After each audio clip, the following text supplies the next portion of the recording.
and welcome to another episode of the Breachside Broadcast, home of the finest voxcasting either side of the breach. The appointment of Governor General Malifaux has had seismic effects on Malifaux, and the reverberations are being felt as far away as the bayou. The gremlins of the bayou have been keeping tabs on what's happening in the city, and they don't like it one bit. In our story tonight, they decide to do something about it.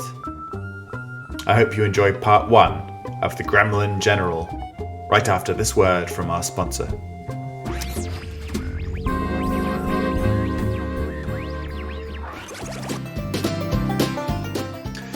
This episode of the Breachside Broadcast is brought to you by Bobby Lou Fontainebleau's Bayou Haberdashery.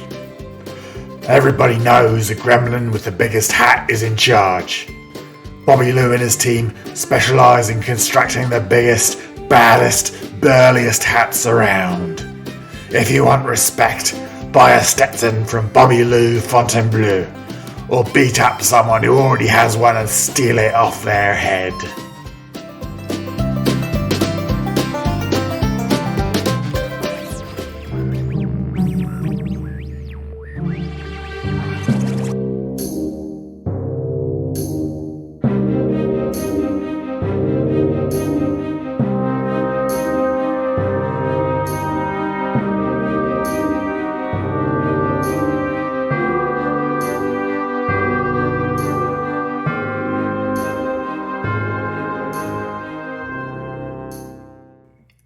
Gremlin General by Michael Wallace.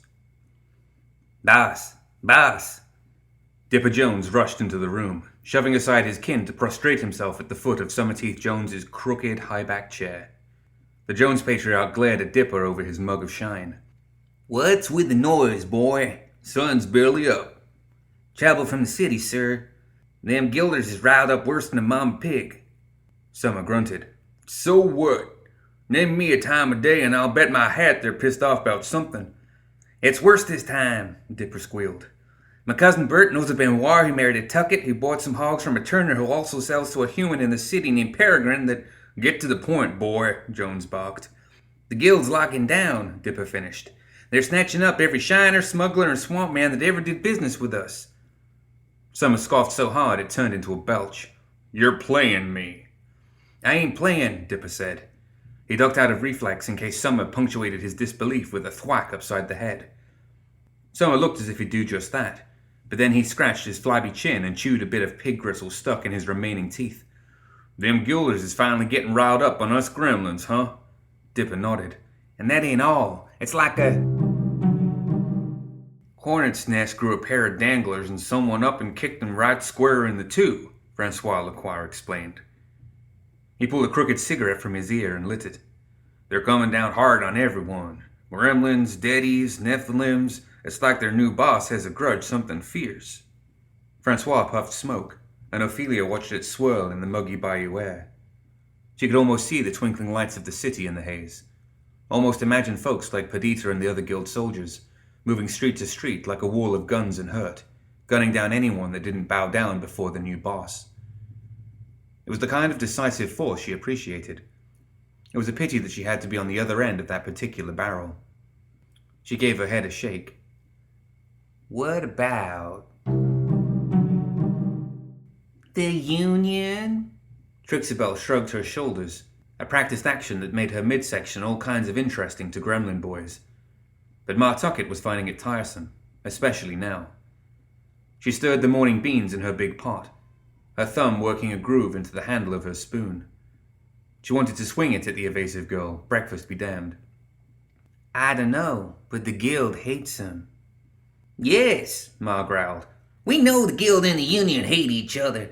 If the guild's coming down on us, they must be coming down on the union too. What have our people in their metal tubes said about it? Trixibel brushed a lock of hair from her eyes. They said they ain't fighting, at least not like they used to. Maybe all them arrests from before was just to get everyone to powwow, you know? She did a little stretch, the kind that accentuated the hips. Damn it, girl, stop posing like some cat-house floozy, Ma snapped. Trixibel huffed, her posture deflating into boredom. The gremlins watching from the window slumped away in disappointment. So if they're not fighting, Ma said, her gaze turning distant as she thought her way through things, then there must be some reason for it.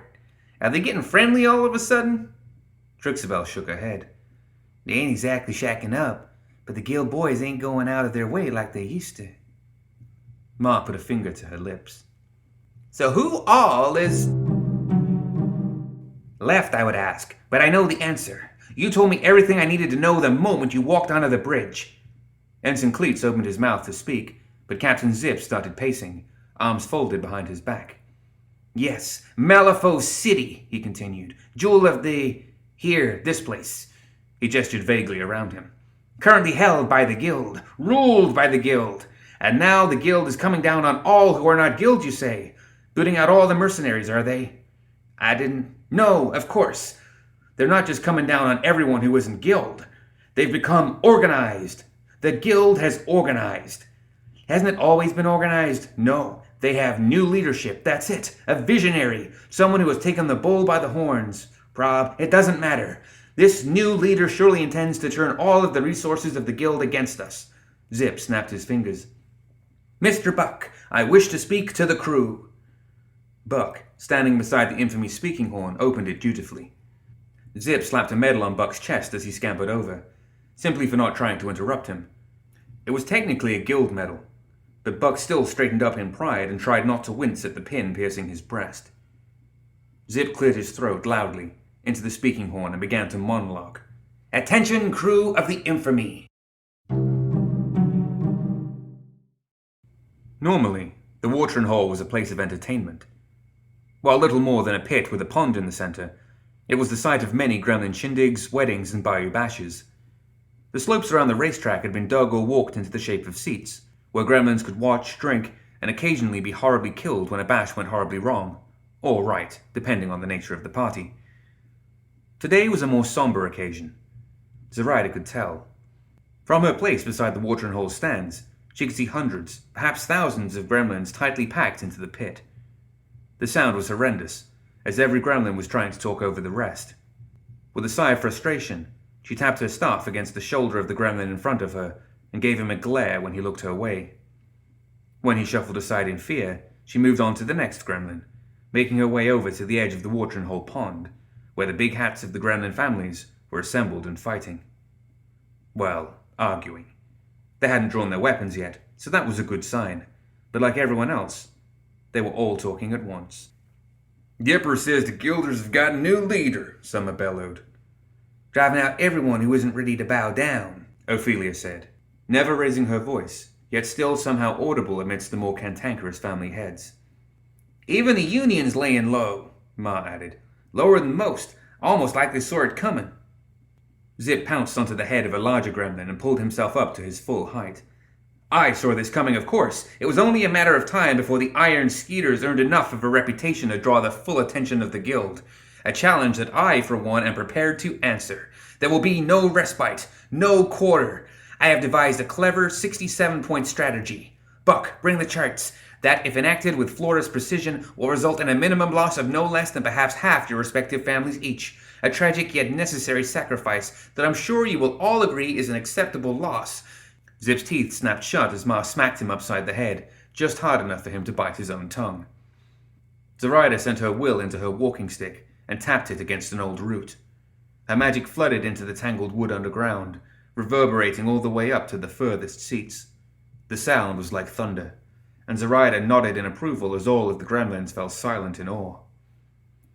That's better, she said. Summer, you wanted to speak?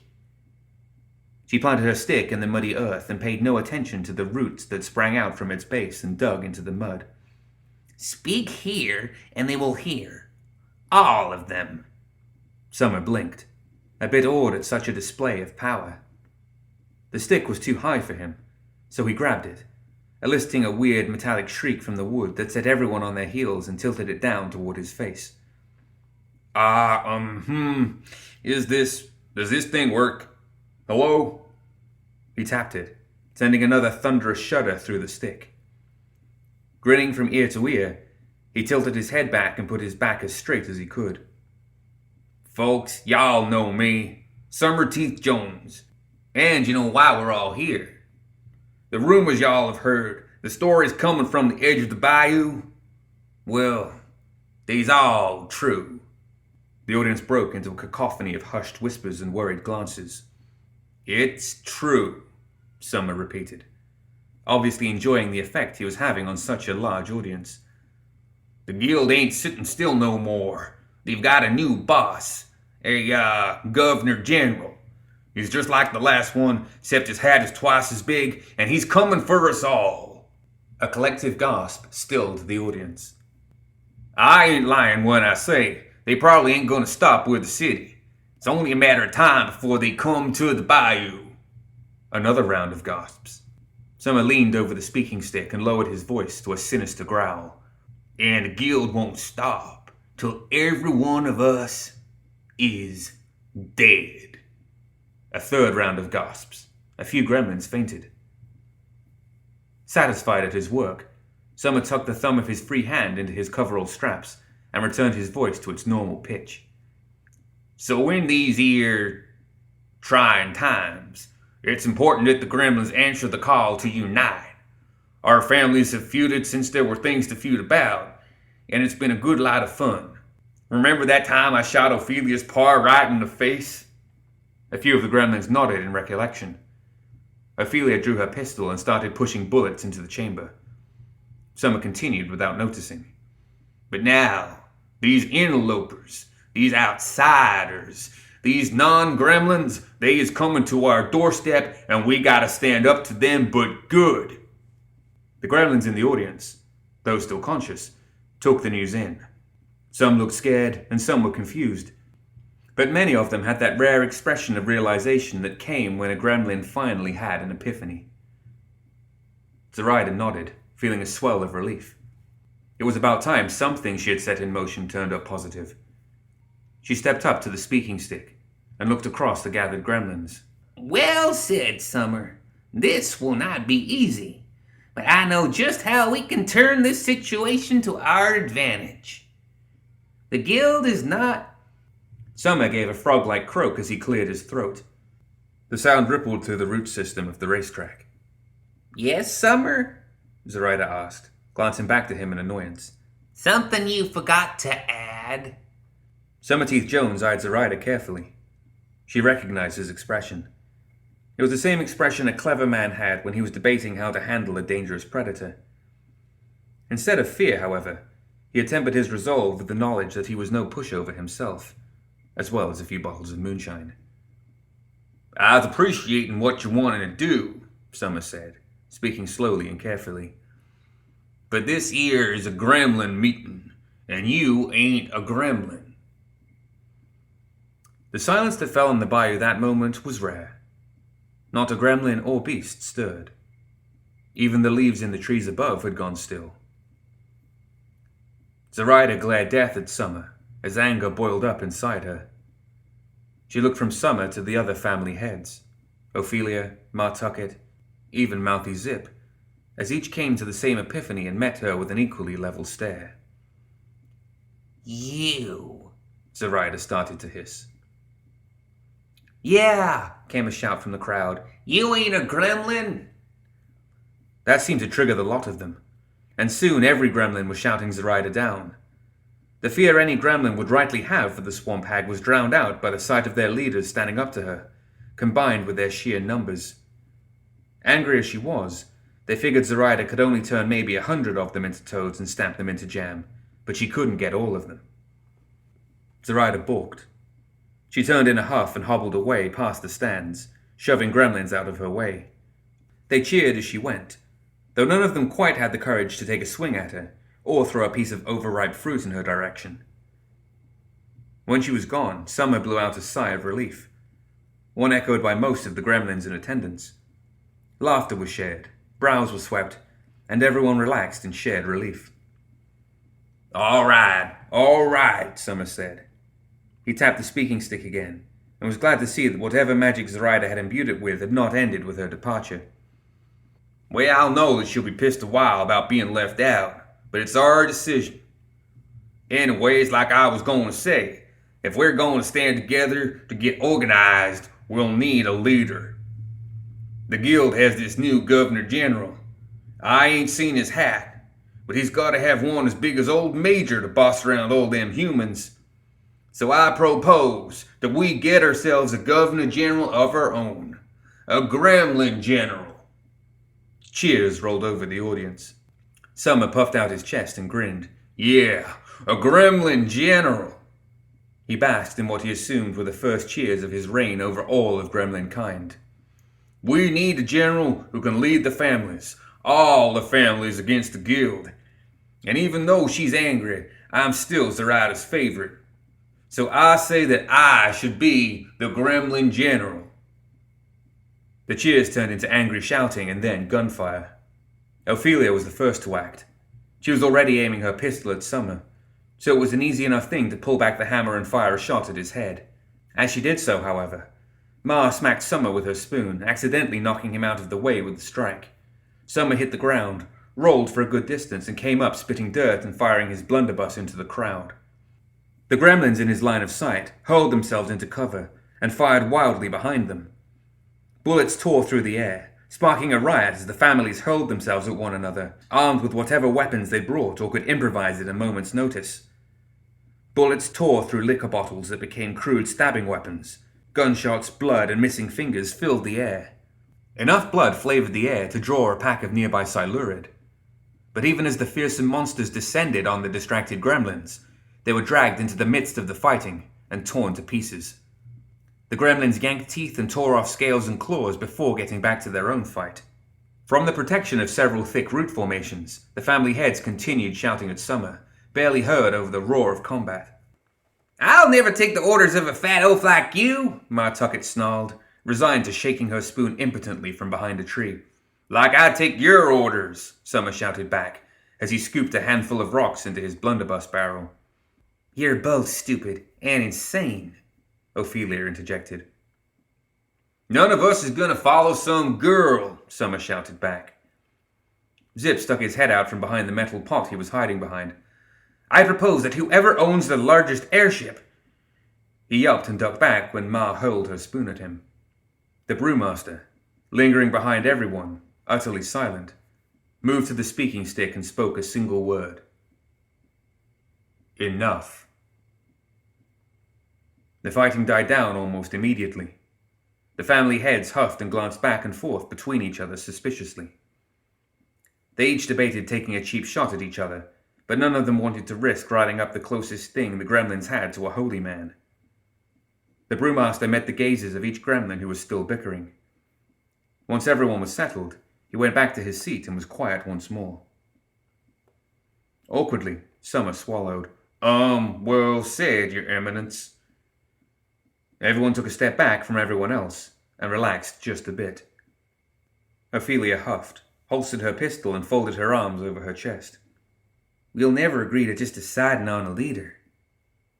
She's right, Ma said, reclaiming her spoon. Too much bad blood between families. It ain't something you just drop for the sake of it. Then we need a better way to decide, Summer agreed. Draw straws? Duels with pistols, Ophelia suggested with a narrow smile. Everyone thought it over. Then Zip, uncharacteristically mute after the brewmaster spoke, shifted in his seat. My chief engineer, he told me that some humans decide on their leaders with a vote. He called it a, democracy. A vote? Summer asked. Ma looked Zip up and down. How's this democracy work? Zip cleared his throat. Well, it's really interesting, actually. The method, as he told me, started many years ago in a place called Greasy. I know because you brought it up as we were discussing the amount of engine grease left on the Infamy, and you wouldn't believe how much of the stuff it needs to... Zip, Ophelia cried, frustrated. Get to the point. Oh, right. It's pretty easy, really. Everyone picks someone they want to be in charge, and then the gremlin who gets picked the most gets to be the leader. Gets the big hat? Ma scoffed. That's the craziest, stupidest thing I ever heard. And I put up with that one. She jabbed her spoon at Summer. Summer was too flabbergasted to argue. That makes no sense at all. A gremlin gets his hat by being the biggest and loudest and meanest there is. It worked for my par and his par, and probably a lot of other pars before that. Ophelia rubbed her chin and thought, how do they pick their leader? I mean, how do they know they're not getting the worst, stupidest, ugliest, fattest? Summer growled at her. What's to keep them from voting the wrong person in? Zip shrugged. Don't look at me. I'm no human. Summer chewed on that. Huh. So anyone could win. Ma nodded slowly, realizing the implication. It might work, but every gremlin gets to vote. Don't matter what family. Or if they're women, Ophelia added. And whoever we pick, we stick with it, Summer said. No matter who gets it. Agreed, said everyone in unison. Your Eminence, Summer stepped forward to face the brewmaster. You're the wisest of us. Would this democracy make for a good way for us to pick a leader, a gremlin general? The brewmaster leaned back, his head held high in thought. After a moment, he nodded. If you're all willing to follow the winner, then you might have something there, Summer, my boy. Summer beamed, and Zip's protests that he had technically come up with the idea were lost, as Summer put his lips to Zoraida's walking stick. Right then, we meet back here in one moon and have us a vote.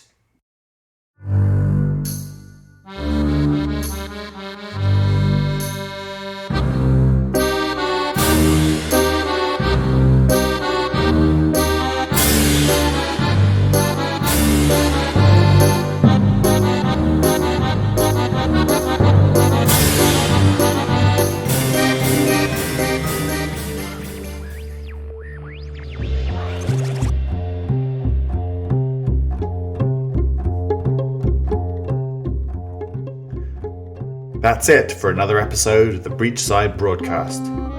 Join us next time for part 2 of the Gremlin General on Tales of Malifaux.